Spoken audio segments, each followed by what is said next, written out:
అందరికీ నమస్కారం. నేను మీ ఆకేపాటి సుభాష్ని. ఈరోజు తిరుపతిలో 1వ వార్డులో ప్రచార కార్యక్రమం మొదలు పెట్టడం జరిగింది. ఆల్రెడీ గత 25 రోజులుగా చేస్తూనే ఉన్నాము. ఈరోజు ముఖ్యంగా పవన్ కళ్యాణ్ గారు రాకముందు, పవన్ కళ్యాణ్ గారు వచ్చాక అద్భుతమైన స్పందన ఎక్కువైపోయింది. ప్రజలు తండోపతండాలుగా వాళ్ళే స్వచ్ఛందంగా హారతులు ఇవ్వడము, ఆయనకి వెల్కమ్ పలకడము, వినూత్న రీతిలో ఆయనకు వెల్కమ్ పలకడము, ఆయనను గుండెల్లో పెట్టుకుంటాం పవన్ కళ్యాణ్ గారిని. పవన్ కళ్యాణ్ గారు ఎవరైతే అభ్యర్థిని నిర్ణయించారో అతనికి ఖచ్చితంగా ఓటు వేస్తామని చెప్పి కూడా నొక్కి వక్కారించి చెప్తున్నటువంటి పరిస్థితి. ఈ రోజు ఎట్లా ఉందంటే, ప్రజలు మేము వస్తుంటే కూడా మేము ఓటు వేయండి గ్లాసు గుర్తుకి అంటే పవన్ కళ్యాణ్ గారికి అభిమానులం మేమంతా.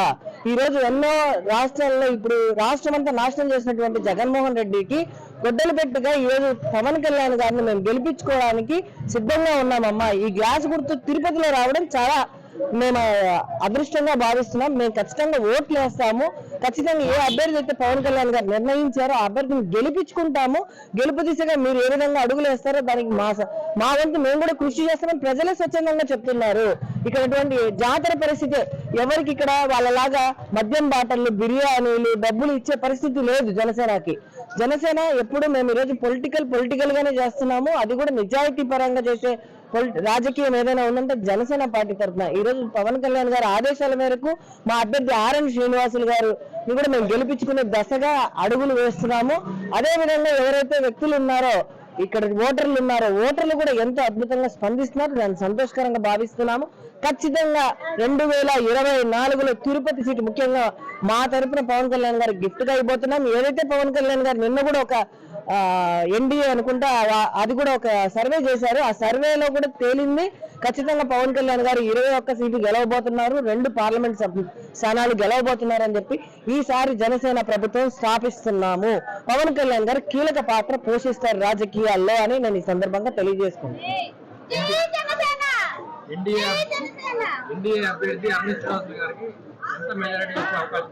ఖచ్చితంగా వైసీపీతో పోల్చుకుంటే 1,00,000 ఓట్ల మెజారిటీతో గెలిపించడానికి అంటే పిఠాపురంలో ఏ విధంగా అయితే పవన్ కళ్యాణ్ గారు 1,00,000 ఓట్లతో గెలుస్తారో ఆ 1,00,000కి తగ్గట్టుగానే మేము కూడా అదే స్థానంలో పవన్ కళ్యాణ్ గారి మొదటి స్థానంలో వస్తే 2వ స్థానానికి తీసుకురావడానికి మా శాయశక్తిలో ప్రయత్నిస్తున్నాం.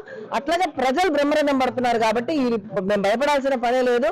ఈ రోజు ఎవరైతే డ్రామాలు ఆడిన కరుణాకర్ రెడ్డి వాళ్ళ కుమారుడు అభినయ్ రెడ్డి కూడా ఈ రోజు వాళ్ళ కోసం వాళ్ళ అభివృద్ధి చేస్తామని చెప్పి చెప్పుకుంటున్నారే తప్ప ఇక్కడ అభివృద్ధి జరగకపోగా గంజాయి మత్తులో యువతంతా మునిగిపోయి నాశనం అయిపోతుంటే పట్టించుకోకపోగా ఫ్లెక్సీలతోనే వాళ్ళ రాజకీయాలు చేయాలంటే కుదరని పని అని చెప్పి ఈ సందర్భంగా తెలియజేసుకుంటూ గెలవబోయేది తిరుపతిలో ఆర్ఎన్ శ్రీనివాసులు గారు.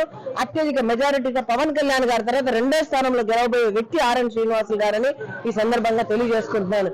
ఎన్డీఏ కూటమి అందరూ ఖచ్చితంగా మీరు గమనిస్తే ఈరోజు బీజేపీ, టీడీపీ, జనసేన వస్తుంటే వీధి సరిపోవట్లేదు, అంతమంది తండోపతండాలుగా వస్తున్నారు కాబట్టి గెలుపు తథ్యం.